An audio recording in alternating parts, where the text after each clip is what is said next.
Good morning, everyone. Today is April 15th, 2019, and we all know in the United States what day that is. It's the day we have to have our taxes in.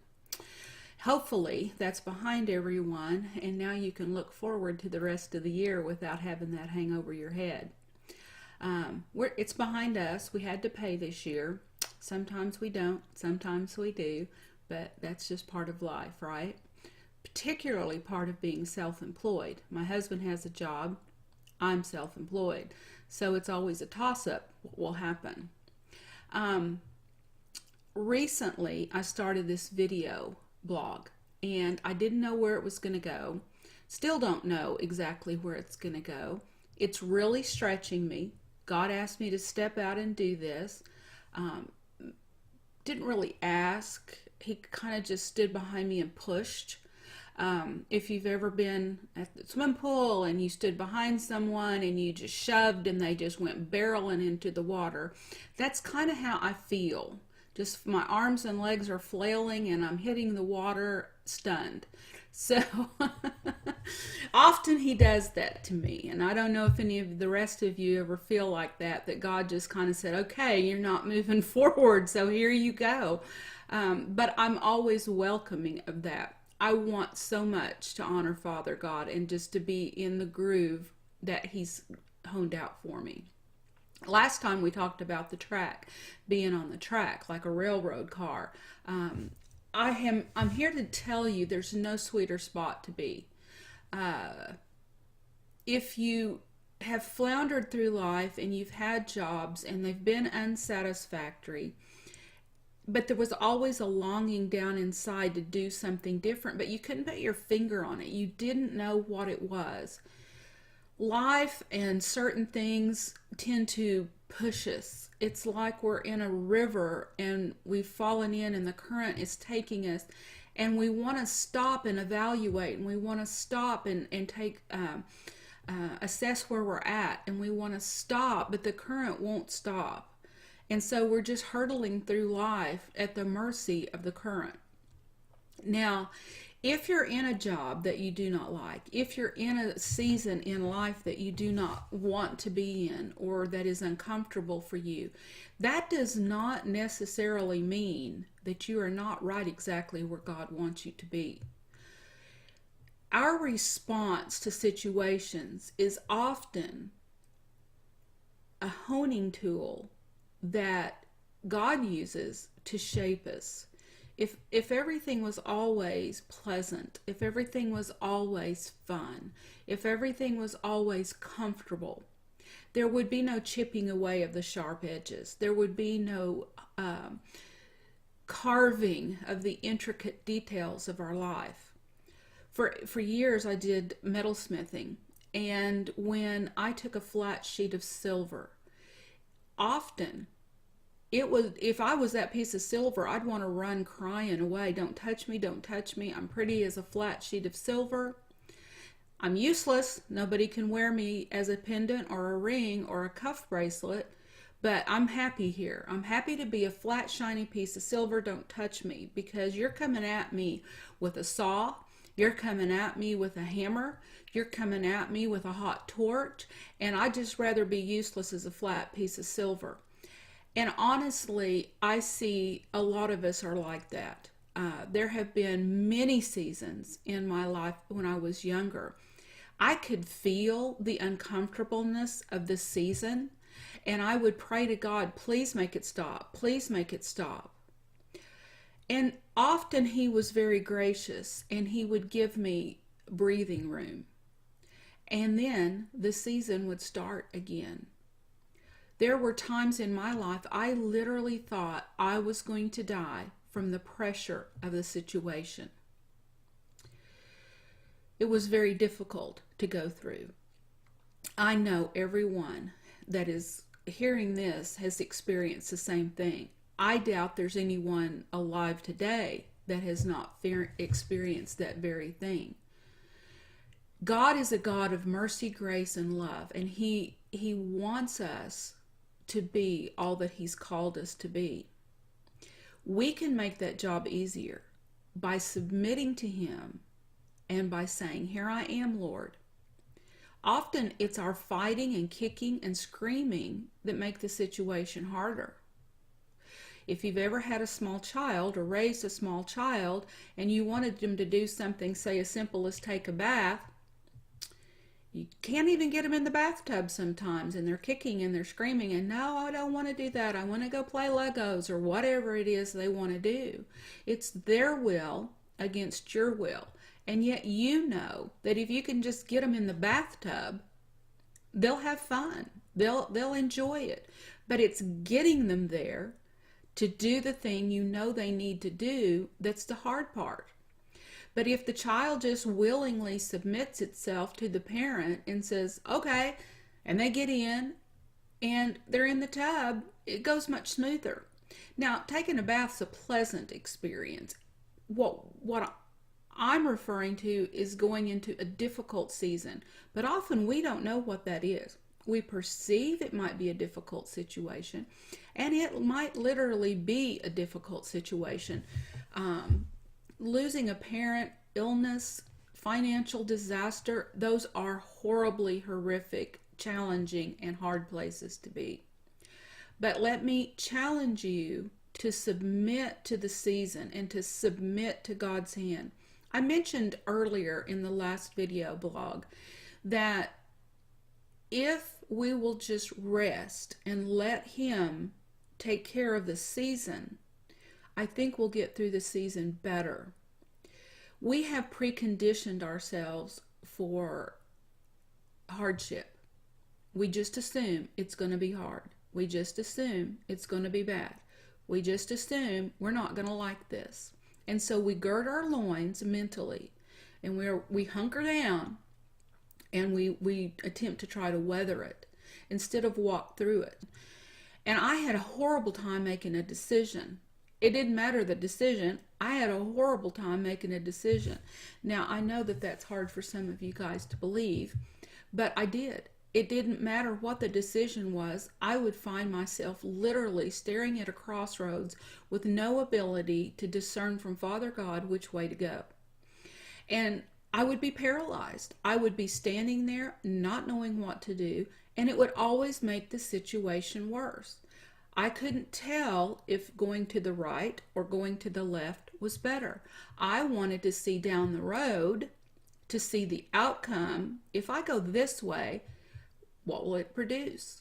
What will happen to me? That way I would know that I was going to the right direction. If I could see to the right and I could see all the way down and see the outcome, then I would know if that was the choice I wanted to make. But that is not living by faith. Ooh, slam dunk, boom. Okay, so we want to see ahead. When we're making a decision, we want to determine within ourselves, is this the right way to go? But often we can't see it, and we become paralyzed, and we're useless when we're paralyzed.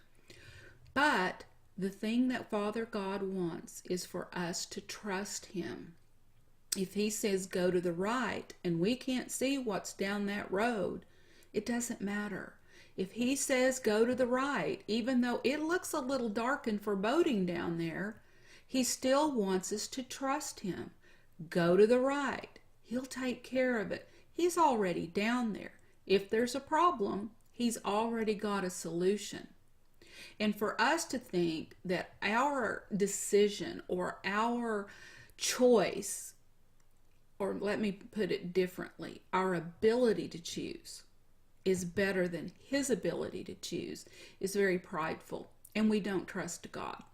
So if we want to see the outcome and then within our own ability determine the best choice, that's very prideful, because God knows what's best. Often we think, well, God's going to pick a path that I'm not going to be happy in. He's got all these ulterior motives. He's got all of this agenda. He's got some kind of flaky ministry that I'm not going to want to be in or do. That's wrong. That is totally and completely wrong. So I had to look at my screen for a minute. I thought the video had stopped. Um, he cares highly for you. He has given you the Holy Spirit because he wants those fruit to be abounding in you. One of those fruits, one of those branches of the fruit, let me rephrase that, is joy. He wants joy for you. How can you perceive that a choice that he is going to choose for you would cause you harm, would cause you pain? Yeah, there might be some pain and there might be some discomfort, but there would have been on the other way either. And he might actually be saving you from a path of greater pain and greater discomfort. There was a blog I did, and if you scroll way back on this blog post, down several years ago, I wrote a blog about the yoke. Jesus talks about the yoke and the oxen, and if you're heavy and burdened, take my yoke. My yoke is light. I pondered that for the longest time because I thought a yoke, and it was heavy and it was wooden and it looked like a burden. A yoke of any kind was confining. So how on earth could it be better? Well, in that blog, I did a lot of research, and a yoke for an oxen isn't any different than if I were to sling my purse over my shoulder. Yeah, it's there, but in relationship to my size and ability to carry something, it was nominal. So for an oxen to put a yoke on, that was nominal. They're very sturdy, they're very muscular, and they always pair one very seasoned ox with a very inexperienced ox. And the reason they do that is for training. So when Jesus says, take my yoke, what he's doing is he has a yoke and we're going to join up with him. He's going to be the experienced ox on one side, and we're going to be the inexperienced ox on the other. And all that we're to do is to follow where he leads. That's a really easy place to be if we stop and think about it. There's no responsibility on making the right decision. If we're following, if we're leading him, letting him lead us with that yoke, then life's going to be so much better. Let me emphasize, it's not going to be problem-free, but the solutions will be there. He is taking us through the path that is best for us. He is taking us on the path with greater joy. I wanted to read something here in James, and I'm reading this in the Amplified version. I like to read it. I love all the different translations, and I read them all frequently, but I really like this particular scripture in James. It is James 4, and it's verse 10. Humble yourselves with an attitude of repentance and insignificance in the presence of the Lord, and he will exalt you. He will lift you up, and he will give you purpose. I love the way it states that, because that's what I talked about in the last video blog, is purpose. We're all seeking purpose. And often we think we know what would fulfill us, and often we think we know what the best purpose for us to have in our life is. Or we're on the other extreme where we're paralyzed. We don't know where to go. We don't know what to do. It starts with humbling ourselves before the Lord. And that's not a self-deprecating thing. It is just simply saying, Lord, I don't know. I really don't know what my purpose is. And if I'm honest, I'm going to be honest with you, Lord, and I'm a little frightened too. I want to submit to you. I want to surrender to you. But honestly, I'm a little afraid of where you're going to take me. But I'm going to try it. And I think you'll find life will turn a corner for you. His goal is to exalt you. Many of the scriptures, or many of the translations on this very scripture, say he will exalt you. For instance, if we go over to the New Living Testament, humble yourselves before the Lord, and he will lift you up in honor. So he has good intentions for you, but there comes a time when we have to submit to him. We have to take that yoke with Jesus to get to the place where he's leading us to go. Now, a lot of people say anything that happens is God's will. So I'm just going to coast through life, and whatever happens, happens. They're in the river and they're just going with it. They've surrendered to the river, which is life, and wherever it takes them must be God's will. It must be, because God is in control. But that's not accurate. He has given us a free will, and he's given us the ability to make choices. And if the first choice we make is to humble ourselves to him, and we submit to him, we can get in the boat with oars and we can direct our path as he leads us. So let me challenge you today. If you're seeking purpose, if you're seeking a way to make decisions appropriately and accurately, or if you've made decisions and you've made them on your own steam based on selfish desires or whatever you thought was best, stop, take a moment, sit before Father and say, look, I don't know what to do. And that's a very humbling statement. When we admit we don't have all the answers, when we admit we don't know what to do, there's no shame in that, because he's always there. He's always willing and wants to help us. But he has to take a hands-off approach when we've said, hey, wait a minute, I don't submit myself to you. I want to make my own choices and my own decisions, because he's given us a free will and he doesn't violate that. If we submit to him and we say, Father, I just honestly don't know what to do. And if you need to be frustrated, be frustrated. He's a big guy. He can take it. And he already knows what you're feeling. And often if we purge that frustration, if we purge that pain to him, it really does purge. It really does come out, and there is healing in that. I can't tell you, again, how many bad decisions and bad choices. There were areas of my life where I did readily submit to the Lord, and wonderful things happened.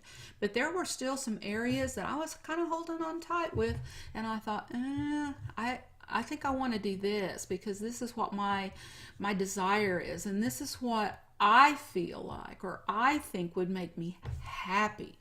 Okay, so happiness is not joy. Let me be real clear on that. We seek happiness when God has already promised us joy.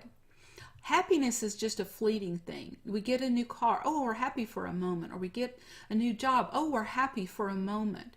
Joy is a deep, abiding, concrete entity that flows out from us constantly in every season.